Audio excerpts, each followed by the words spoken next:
Hello students, welcome to CWH science.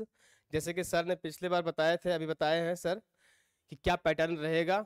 ठीक है, तो आज हम लोग देखेंगे बायोलॉजी का मॉडल सेट आया हुआ है जैक के द्वारा, उसमें से क्वेश्चन हम लोग डिस्कस करेंगे। क्वेश्चन डिस्कस करने से पहले उसका पैटर्न देख लेंगे। ठीक है ना। तो बायो में टोटल 3 घंटे का क्वेश्चन पेपर रहेंगे, उसमें 70 मार्क्स लाना है। 70 मार्क्स का टोटल क्वेश्चन पूछा जाएगा, जिसमें से 48 क्वेश्चंस टोटल रहेंगे। टोटल क्वेश्चन कितने रहेंगे? 48। ठीक है ना, जिसमें से इसको 3 से 4 भागों में डिवाइड किया गया है। देखिए यहाँ पर दिया हुआ, सबसे डिस्क्रिप्शन में दिया हुआ है। क्वेश्चन नंबर 1 से लेकर 25 क्वेश्चन नंबर तक MCQ रहेंगे। अब प्रत्येक क्वेश्चन 1 मार्क्स का रहेंगे। ठीक है। सेकेंड में 26 से 34 क्वेश्चन, ये वेरी शॉर्ट टाइप आंसर रहेंगे टोटल, जिसमें से 7 क्वेश्चन पूछेंगे, उसमें से हमको कितना देना है? 7 आउट ऑफ 7, 7 के 7 क्वेश्चन का जवाब देना है और सभी 1 मार्क्स के रहेंगे। ठीक है। नेक्स्ट क्वेश्चन की बात करते हैं। नेक्स्ट पैटर्न क्या है? 35 से 42 नंबर क्वेश्चन, यहां तक क्या शॉर्ट टाइप आंसर देना है। ठीक है ना, जिसमें से क्या होगा, 6 क्वेश्चन का प्रश्न देना है इसमें। ठीक है ना, आप प्रत्येक क्वेश्चन 3 मार्क्स का रहेगा। और यहां पर हम देखते हैं सबसे लास्ट में 43 से 48 के बीच में कितना, ये क्वेश्चन जो पूछा जाएगा इसमें किन्हीं 4 प्रश्नों का आंसर देना है और प्रत्येक क्वेश्चन 5 मार्क्स का रहेगा। लॉन्ग टाइप आंसर रहेगा इसमें। ठीक है, तो ये पैटर्न रहेगा आप लोग का। तो इस पैटर्न में ही क्वेश्चन पूछा जाएगा, इसको ध्यान में रखिएगा। इस तरह से क्वेश्चन आप लोग बनाइएगा। ठीक है, आज हम लोग डिस्कस करने वाले हैं MCQ। अब प्रत्येक चैप्टर के जितने मॉडल सेट आते हैं उसके 2 सेट में क्वेश्चन मिलेगा आपको। वीडियो 2 सेट में मिलेगा। ठीक है ना। फर्स्ट पार्ट जो रहेगा वो MCQ रहेगा, सेकंड पार्ट जो है सब्जेक्टिव रहेगा। तो आज हम लोग देखेंगे सब्जेक्टिव टाइप आंसर। ठीक है, तो क्वेश्चन नंबर 1 से डिस्कस करते हैं। क्वेश्चन नंबर 1 देखिए, which one of the following statements regarding post fertilization events in angiosperm is not correct? है ना। एंजियोस्पर्म में क्या होता है? पोस्ट फर्टिलाइजेशन के दौरान कौन सा ऑप्शन सही नहीं है? ठीक है ना। तो पोस्ट फर्टिलाइजेशन करने के लिए हम लोग क्या एम्ब्रायो शेक में देखेंगे, एम्ब्रायो शेक में क्या क्या इवेंट होता है। ठीक है, एम्ब्रायो शेक में कौन सा इवेंट्स होते हैं, ये चीज हम लोग देखेंगे। ये एम्ब्रायो शेक का पार्ट हो गया। तो एम्ब्रायो शेक में देखें ना, पोस्ट फर्टिलाइजेशन के दौरान क्या होता है? Primary endosperm nucleus develop into endosperm, ये बिल्कुल सही आंसर है ना। स्टेटमेंट बिल्कुल सही है। आप लोग अगर NCERT पढ़ेगा, साफ साफ वर्ड में लिखा हुआ लाइन में। ठीक है ना। Second, megaspore develop into an embryo sac. ठीक है, ये क्वेश्चन है ना, ये ऑप्शन भी सही है, ये ऑप्शन भी सही है। लेकिन क्वेश्चन पूछा पोस्ट फर्टिलाइजेशन, क्योंकि ये जो बना रहा है एम्ब्रायो सैक, ये प्री फर्टिलाइजेशन, फर्टिलाइजेशन का पहले का प्रोसेस है ये। ठीक है ना। लेकिन अब पूछा क्या पोस्ट फर्टिलाइजेशन, इसके अनुसार से ये ऑप्शन सही नहीं है हमारा।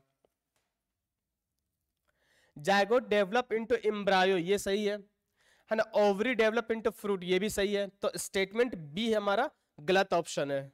ठीक है, option B is the right answer according to question. Question में जो पूछा गया है उसके अनुसार से क्वेश्चन नंबर बी गलत है, लेकिन ये स्टेटमेंट सही है, लेकिन क्वेश्चन के अनुसार ये ऑप्शन गलत है। ठीक है, क्वेश्चन नंबर सेकंड देखिए। Question number second, which hormone is responsible for secretion of milk after birth of baby? है ना, जब बेबी का जब बर्थ होता है उसके बाद भी क्या होता है? मिल्क का सेक्रेशन होता है। तो मिल्क के सेक्रेशन के लिए कौन सा हार्मोन रिस्पॉन्सिबल होता है? ठीक है ना। तो मिल्क के सेक्रेशन के लिए प्रोलैक्टिन हार्मोन रिस्पॉन्सिबल होता है। ठीक है ना। प्रोलैक्टिन हार्मोन क्या करता है? मिल्क सेक्रेशन, है ना, मिल्क सेक्रेशन में हेल्प करता है, मिल्क को रिलीज करने में, प्रोडक्शन करने में हेल्प करता है प्रोलैक्टिन। लेकिन अगर हम देखते हैं प्रोजेस्टेरॉन, तो प्रोजेस्टेरॉन क्या करता है? ये एंडोमेट्रियम को थिक करने का काम करता है ड्यूरिंग प्रेगनेंसी। ठीक है। एंड्रोजन क्या करता है, स्पर्म के प्रोडक्शन में हेल्प करता है, मतलब स्पर्मेटोजेनेसिस में हेल्प करता है। एक होते हैं ऑक्सीटोसिन हार्मोन, है ना, ऑक्सीटोसिन हार्मोन। तो ये मिल्क बनाने का काम करता है। अब मिल्क को बाहर निकालने का काम कौन करता है, ऑक्सीटोसिन हार्मोन। मिल्क रिलीज करने का काम करता है। तो दोनों में कंफ्यूजन मत होना, प्रोलैक्टिन और ऑक्सीटोसिन में, ठीक है। तो इसका आंसर क्या हो जाएगा, C option. Question number 3, question number 3 देखिए, the technique by which sperm is directly injected into the ovum, ठीक है ना। कौन सा टेक्निक है जिसमें से स्पर्म को डायरेक्ट ओवम में इंजेक्ट किया जाता है। और इंजेक्ट इसलिए किया जाता है कि क्या होता है, स्पर्म का काउंट जब कम होता है ना, किसी मेल में जब स्पर्म का प्रोडक्शन कम होता है, लेकिन फिर भी उसको फर्टिलाइजेशन कराने के लिए क्या होता है, ये स्पर्म को डायरेक्ट ओवम में इंजेक्ट किया जाता है, ठीक है। तो ये होता है किस माध्यम से, ICSI के माध्यम से, है ना, इंट्रासाइटोप्लाज्मिक स्पर्म इंजेक्शन, ठीक है ना। ये डी ऑप्शन इसका राइट आंसर है, ठीक। जिप्ट, इस सब सभी का पूरा नाम आप लोग याद रखिएगा, zygote intra fallopian tube, fallopian transfer,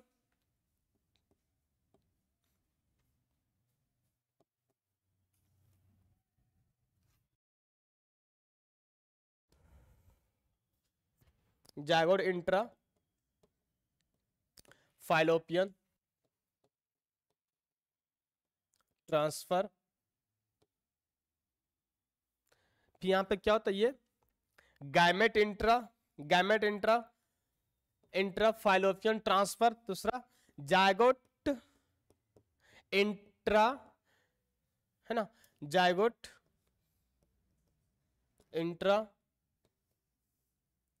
uterine transfer. लेकिन इसके अनुसार क्या होता है, इंट्रासाइटोप्लाज्मिक स्पर्म इंजेक्शन, ये स्पर्म को डायरेक्टली ओवम में इंजेक्ट किया जाता है। तो इसके अनुसार ना ऑप्शन डी सही है, ऑप्शन डी सही आंसर है। क्वेश्चन नंबर 4, है ना, question number 4, question number 4, when the genotype of an organism contains two identical allele, है ना, the organism is considered as, है ना, आइडेंटिकल मतलब क्या होता है, सेम, एक ही जैसा, है ना, आइडेंटिकल मतलब क्या होता है, एक ही जैसा, एक ही प्रकार का। तो इसका आंसर क्या हो जाएगा, पहला होमोजाइगस, है ना। होमोजाइगस क्या होता है, हमेशा आइडेंटिकल होता है। जैसे एक्सकाइलिल बात करते हैं तो ए कैपिटल ए स्मॉल ए, तो क्या होता है, एक तरह का ये आइडेंटिकल जीन हो गया या आइडेंटिकल एलील हो गया। तो इसके अनुसार क्या होगा, option A is the right answer. Question number 5, question number 5 ये भी काफी इंपॉर्टेंट क्वेश्चन है, देखिए तो, विच one of the following codons has dual function, कौन से कोडोन्स का दो फंक्शन होते हैं, डुअल फंक्शन, ठीक है ना। तो इसका तो देखिए UAG और UGA ये हो गया आपका स्टॉप कोडोन, इसका कोई फंक्शन ही नहीं है, स्टॉप कोडोन, है ना। UCC इज ये किसको कोड करता है, सेराइन को, है ना, शेराइन को ये कोड करता है। लेकिन AUG क्या होता है, एक तो मिथियोनिन को भी कोड करता है, ये मिथियोनिन को कोड करता है, और दूसरा क्या करता है, ये इनिशिएटर कोडोन है ना, इनिशिएटर कोडोन है। तो इसका दोनों फंक्शन होता है, D option is the right answer, ठीक है ना। AUG मिथियोनिन को भी कोड करते हैं, और ये इनिशिएटर कोडोन, स्टार्टिंग कोडोन भी कहलाते हैं। तो ऑप्शन थर्ड सही है। देखिए क्वेश्चन नंबर 6, ये क्वेश्चन मैंने डिस्कस किया था पिछले लेक्चर में, देखे होंगे, तो उसमें डिस्कस किया था इवोल्यूशन का, जब चैप्टर हम करवा रहे थे उस टाइम ये हम क्वेश्चन दिए हुए थे, ठीक है ना, वही मॉडल सेट में आ गया है। विंग ऑफ बाइट, एक मिनट, है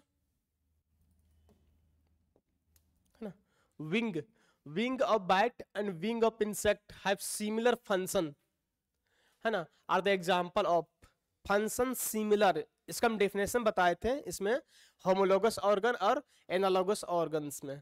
होमोलोगस में क्या बताए थे कि इसका होमोलोगस में बताए थे क्या, ओरिजिन सेम होता है,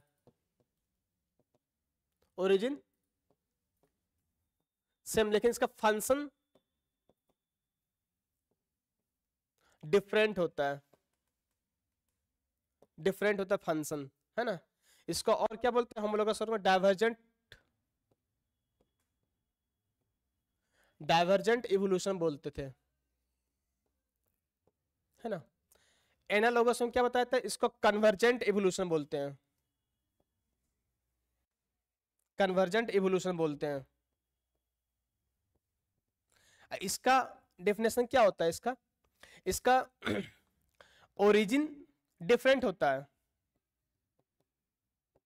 ओरिजिन डिफरेंट होता है, लेकिन फंक्शन इसका सेम होता है ना, फंक्शन सेम होता है। तो फंक्शन सेम होता है उसको क्या बोलते हैं, एनालोगस ऑर्गन, है ना। तो यहाँ क्वेश्चन पूछा है क्या, जिसका विंग ऑफ बैट और विंग ऑफ इंसेक्ट दोनों का फंक्शन सेम है, तो फंक्शन सेम है मतलब ओरिजिन इन लोग का अलग अलग होगा, डेवलपमेंट अलग अलग होगा, तो इसका किस कैटेगरी में जाता है, ये एनालोगस ऑर्गन्स के कैटेगरी में जाते हैं, ठीक है ना। एनालोगस का ये एग्जांपल हो गया, तो option B is the right answer.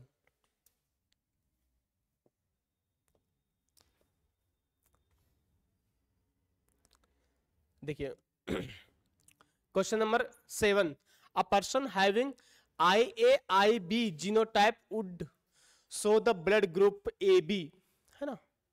This is the because of codominance, straight forward question है, कोडोमिनेंस इसका आंसर हो जाएगा, ठीक है। नेक्स्ट क्वेश्चन,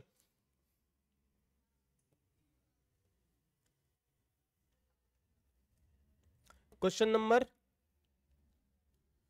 TI प्लाज्मिड, है ना, TI प्लाज्मिड फाउंड इन, कहां पाया जाता है TI प्लाज्मिड, ठीक है ना। तो इसका हो जाएगा एग्रोबैक्टीरियम ट्यूबिफेसियन, इसका आंसर ए, एग्रोबैक्टीरियम ट्यूबिफेसियन में क्या पाया जाता है, TI प्लाज्मिड पाया जाता है। ये यूज किया जाता है बायोटेक्नोलॉजी में,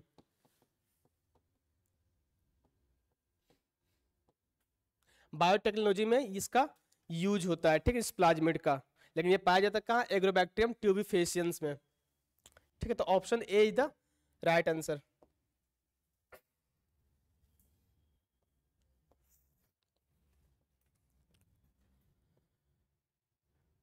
क्वेश्चन नंबर 9, है ना, क्वेश्चन नंबर 9 पढ़िए तो क्या लिखा हुआ है,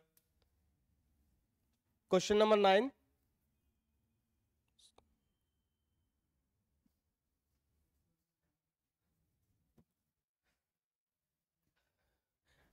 आइडेंटिफाई, है ना, identify the incorrect pair of the habitat and the particular animal concerned, है ना। उसका जो एनिमल है उसके अनुसार से इसका हैबिटेट सही है या गलत है पेयरिंग में, ये गलत पेयरिंग को हम लोग को चूज करना है, ठीक है ना। हैबिटेट मतलब क्या होता है, रहने का स्थान बोल सकते हैं, जहां वो सरवाइव करते हैं, जहां से वो अपना जीवन यापन करते हैं। तो उसके अनुसार से क्या होता है, इसका ऑप्शन कौन सा सही है कौन सा गलत है ये चूज करना है। यहाँ पर इनकरेक्ट पूछा है, ठीक है ना। तो एलिफेंट, एलिफेंट क्या लिखा है, प्रायर या पेरियर, तो ये ऑप्शन, ये पहला ऑप्शन ही गलत नजर आ रहा है। बंगाल टाइगर ये सुंदरवन, सुंदरवन में पाया जाता है। वाइल्ड एस जो होता है, रैन ऑफ कुछ या कच्छ बोल सकते हैं, रैन ऑफ कच्छ, ठीक है ना। और स्नो लेपर्ड जो होते हैं वो डैचियन नेशनल पार्क में ये पाए जाते हैं। तो ये तीन ऑप्शन तो सही है, ये तीन ऑप्शन सही है, लेकिन ये एलिफेंट जो होता है ना वो पेरियर में नहीं पाए जाते हैं, तो इसका ऑप्शन ये सही है, मतलब इनकरेक्ट है। तो option number 1 is the right answer. Question number 10, question number 10 बहुत इंपॉर्टेंट क्वेश्चन है, ये क्वेश्चन आ सकता है आप लोग के एग्जाम में, ठीक है, आप लोग के एग्जाम में ये क्वेश्चन आ सकते हैं। The first restriction in the nuclease isolated was, है ना, पहला रेस्ट्रिक्शन एंडोन्यूक्लिएज का डिस्कवर बोल सकते हैं, या फिर आइसोलेटेड अलग किया गया, कौन सा वो रेस्ट्रिक्शन एंडोन्यूक्लिएज है, तो वो HIND2 है ना, HIND2, इसमें कोई दो मत नहीं है। HIND2 जो होता है पहला रेस्ट्रिक्शन एंडोन्यूक्लिएज है जिसको आइसोलेट किया गया या डिस्कवर किया गया था। ठीक है, ये क्वेश्चन नीट में भी आया हुआ क्वेश्चन है, आप लोग ध्यान दीजिएगा, ये बहुत पेड क्वेश्चन है। तो option number D is the right answer, है ना। देखिए ये भी क्वेश्चन देखिए, बहुत इंपॉर्टेंट क्वेश्चन है ये, इसमें कंफ्यूजन मत होना आप लोग। The cell of endosperm of plant having 24 chromosome, है ना, what will be the number of chromosome in its gametes, है ना। 24 मतलब नंबर ऑफ क्रोमोसोम कितने हो गए यहाँ पर 24, लेकिन पूछा है क्या एंजियोस्पर्मिक प्लांट में, मतलब एंडोस्पर्म, तो एंडोस्पर्म का डेवलपमेंट कैसे होता है ना। 3n, इसमें क्या होता है 3n नंबर ऑफ क्रोमोसोम होते हैं, ट्रिप्लॉइड होते हैं, जैसे डिप्लॉइड होते हैं, लेकिन यहाँ पर क्या होता है एंडोस्पर्म में 3n नंबर ऑफ क्रोमोसोम होते हैं। तो n नंबर ऑफ क्रोमोसोम कितने हो जाएंगे, तो 3n बराबर 24 दिया हुआ है, अगर n रहेगा तो कितना हो जाएगा डिवाइडेड बाय 3, 8, है ना, 8 नंबर ऑफ गैमेट्स होंगे, क्योंकि इसमें क्या होता है एंडोस्पर्म का जो होता है तो इसमें ट्रिपल फ्यूजन होता है ना, ट्रिपल फ्यूजन होता है, तो ट्रिपल फ्यूजन में हमेशा 3n नंबर ऑफ क्रोमोसोम पाया जाता है, तो n नंबर ऑफ क्रोमोसोम, इसका ऑप्शन क्या हो जाएगा 8, ए ऑप्शन सही है। ठीक है, क्वेश्चन नंबर 12, क्वेश्चन नंबर 12 देखिए, ये भी क्वेश्चन मैंने बताया हुआ था,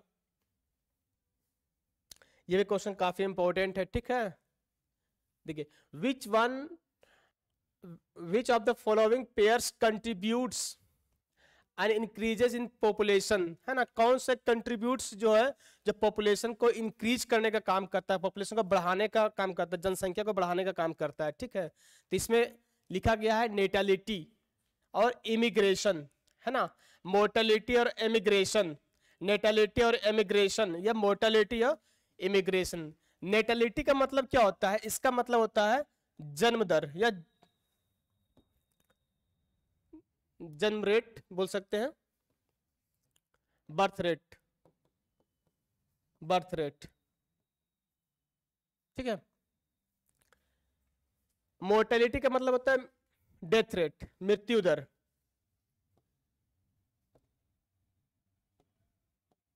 अब स्वाभाविक कोई व्यक्ति अगर मरेगा तो क्या होगा, या डेथ होगा तो उसका पॉपुलेशन स्वाभाविक कम हो जाएगा, वो जनसंख्या कम हो जाएगा ना, तो जनसंख्या कम करने में डेथ रेट का रिस्पॉन्सिबल है, लेकिन आप बढ़ाने का काम कर रहा है तो मोर्टेलिटी होगा एक, तो ये ऑप्शन सही है। एमिग्रेशन और इमिग्रेशन में डिफरेंस क्या है, इमिग्रेशन क्या मतलब हुआ, इमिग्रेशन में क्या होता है, जैसे कोई व्यक्ति अगर क्लास आता है तो क्लास में जो आया तो क्लास का क्या हुआ पॉपुलेशन बढ़ गया, तो किसी का आना, कहीं से आना जाके कहीं पॉपुलेशन बढ़ा देना इमिग्रेशन कहलाता है। ठीक है ना, कहीं से उठकर आना, तो जहां से आया वहां का तो पॉपुलेशन कम हो जाएगा ना। जैसे आप लोग क्या क्लास के लिए आते हैं तो क्लास का पॉपुलेशन बढ़ा दिए, लेकिन रूम का पॉपुलेशन घटा दिए, लॉज का पॉपुलेशन घटा दिए, तो क्या होता है लॉज में जो पॉपुलेशन घटा उसको एमिग्रेशन बोलते हैं, है ना। अब क्लास में जो पॉपुलेशन आगे बढ़ गया उसको इमिग्रेशन बोलते हैं। तो इमिग्रेशन और नेटेलिटी ये दो फैक्टर है जो क्या करता है पॉपुलेशन को बढ़ाने का काम करता है। ठीक है ना, तो इसके अनुसार से इसका आंसर क्या हो जाएगा A, option A is the right answer. ठीक है, देखिए ये पेडिग्री से क्वेश्चन लिया हुआ है ना, पेडिग्री एनालिसिस से, कहीं मौका मिले तो इसके बारे में बता दिया जाएगा, लेकिन अभी यहाँ पर क्वेश्चन देख लेते हैं।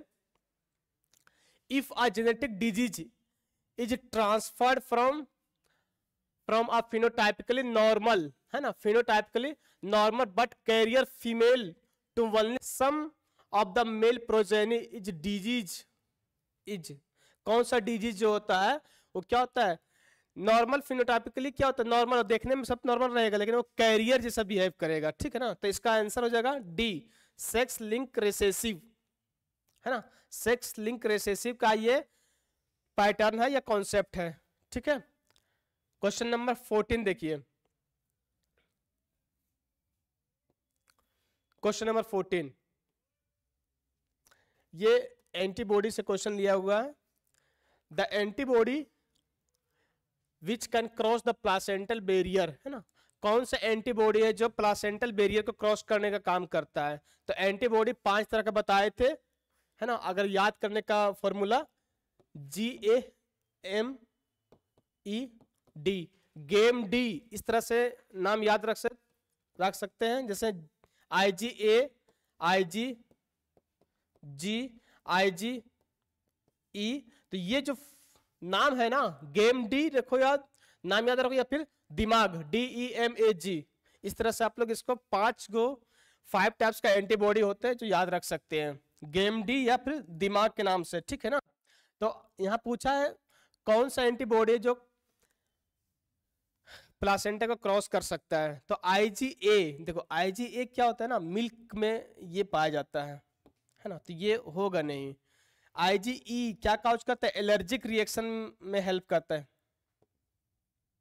एलर्जिक रिएक्शन में हेल्प करता है। IgM ये होता है पेंटामेरिक होते हैं, पेंटामेरिक इम्यूनोग्लोबुलिन होते हैं।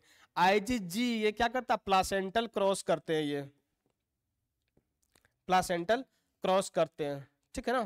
तो प्लासेंटा का क्रॉस हमेशा कब होगा, जब बच्चा बिफोर बर्थ रहेगा तब, ठीक है ना। तो IgG इसका राइट आंसर है। अगर IG पूछेगा कि कौन सा इम्यूनोग्लोबिन जो मिल्क में पाया जाता है, तो IgA ये डायमर भी होते हैं, है ना, डायमर भी होते हैं। IgE एलर्जिक शो करता है, एलर्जिक रिएक्शन में हेल्प करता है, कौन, IgE इम्यूनोग्लोबुलिन E। IgM क्या होता है, ये पेंटामेरिक होता है। अगर मोलिकुलर वेट के हिसाब से देखें तो सबसे ज्यादा वेट किसका होता है, IgM का। और IgG जो होता है वो प्लासेंटल बैरियर को क्रॉस करने का काम करता है, ठीक है। तो इस क्वेश्चन के अनुसार से question number D, question number 14 का आंसर डी हो जाएगा। अब देखिए,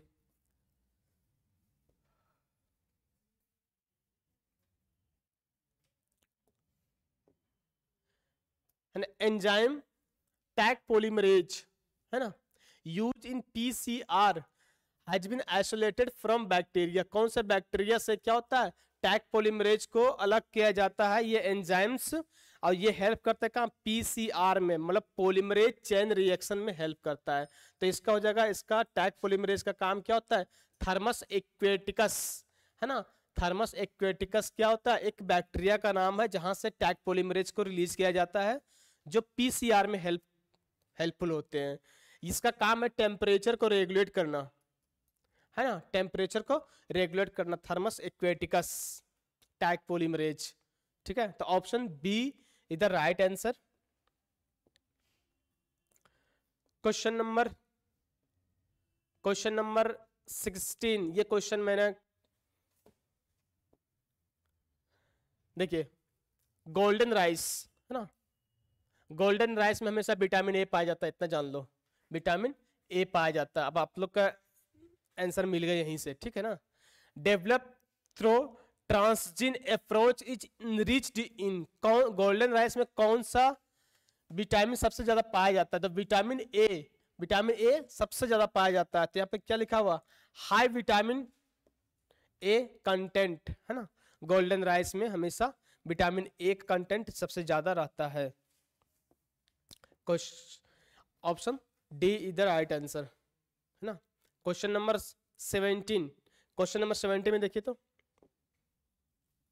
लाइकेंस, है ना, lichens are associated of, lichens हमेशा क्या करता है, अलगी और फंजाई के बीच में एसोसिएशन का काम करता है, ठीक है ना। लाइकेंस को पॉपुलेशन इंडिकेटर भी माना गया है, पोल्यूशन इंडिकेटर,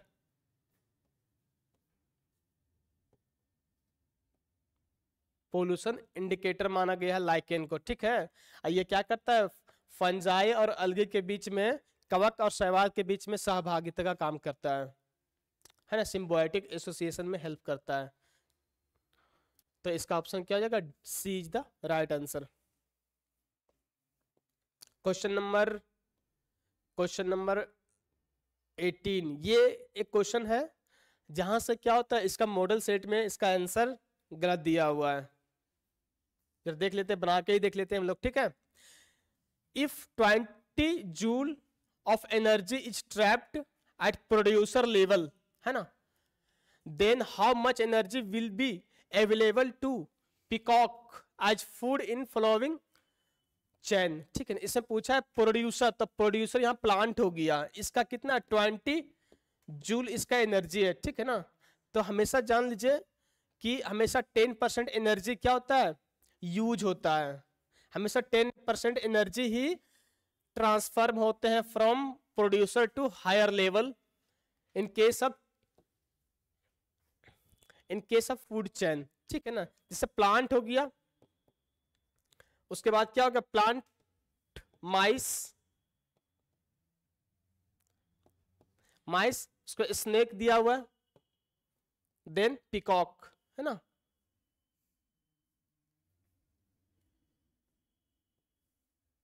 पिकॉक, तो इसका जब 20 जूल दिया हुआ है, 20 जूल, तो 20 जूल का 10% कितना हो जाएगा, 2 जूल हो जाएगा। इसका 2 जूल का 10% 0.2 जूल, है ना। इसका 10% 0.02 जूल, ये इसका आंसर हो जाएगा। तो 0.02 जूल किसका, ऑप्शन ए, है ना। तो ये हो जाएगा तुम्हारा क्या, 0.02 जूल।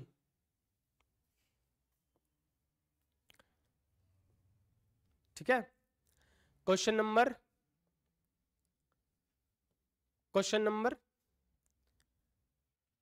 19, देखिए क्वेश्चन में क्या लिखा हुआ, व्हेन माइक्रोपाइल या चलाजल या hilum lie on a straight line the ovule is said to be. Ovule जो होते हैं ना, बहुत प्रकार के होते हैं, जनरली 6 टाइप्स ऑफ ओव्यूल्स पाए जाते हैं, जिसमें से हम लोग कंपेयर करते हैं माइक्रोफाइल और चलाजल और हीलम के कंपैरिजन में। क्या होता है ना कि ओव्यूल्स का टाइप्स अलग अलग होते हैं। बोला गया इसमें कि दोनों अगर एक ही लाइन में हो, स्ट्रेट लाइन में हो, तो उसको क्या बोलते हैं, तो उसको बोलते हैं क्या, ऑर्थोट्रोपस इसको बोलते हैं, ठीक है ना। तो option B is the right answer.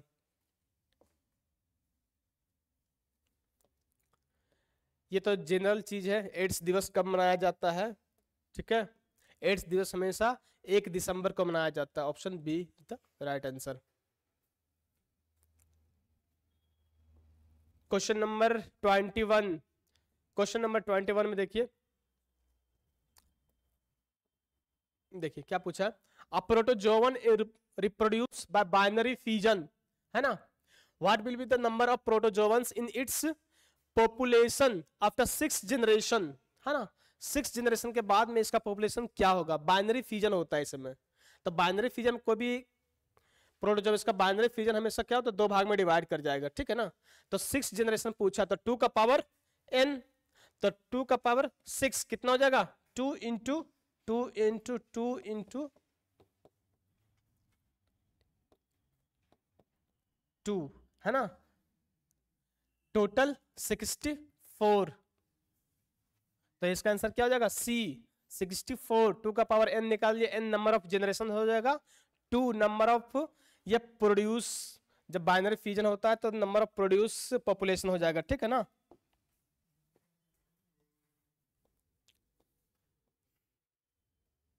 देखिए the sticky end of a fragmented DNA molecule are made up of. Sticky end होता है, एक ब्लंट एंड होता है, यहाँ पर स्टिकी एंड पूछा गया है। तो स्टिकी एंड कब होता है, जब अनपेयर्ड बेस प्रेजेंट होते हैं, तब क्या होता है, स्टिकी एंड का रिक्वायरमेंट होते हैं, ठीक है ना। तो option C is the right answer.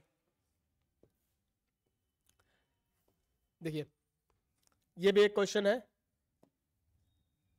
XX या XO टाइप या XXXY type of sex determination are the example of male heterogamety, है ना।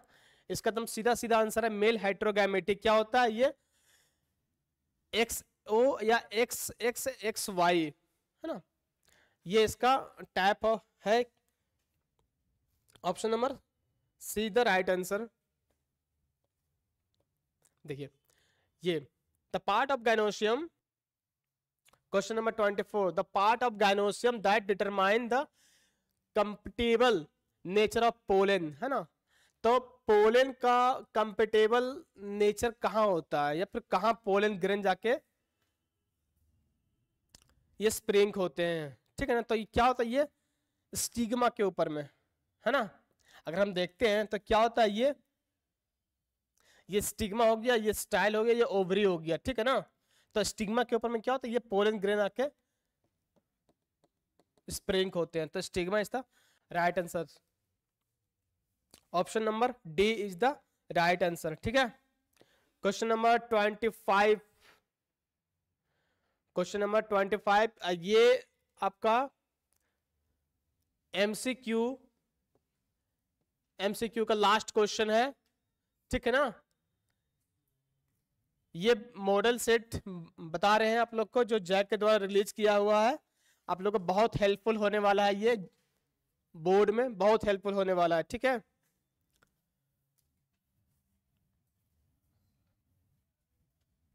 आप लोग रिवीजन कीजिए, इससे बेस्ट रिवीजन नहीं हो सकता है, ठीक है ना। अगर मॉडल सेट अगर आपका रिवीजन करवा रहा था बहुत अच्छा है, क्योंकि मॉडल सेट जो होता है ना पूरे सिलेबस को कवर कर रहे हैं, है ना। और भी आप लोग अच्छे से तैयारी कीजिए।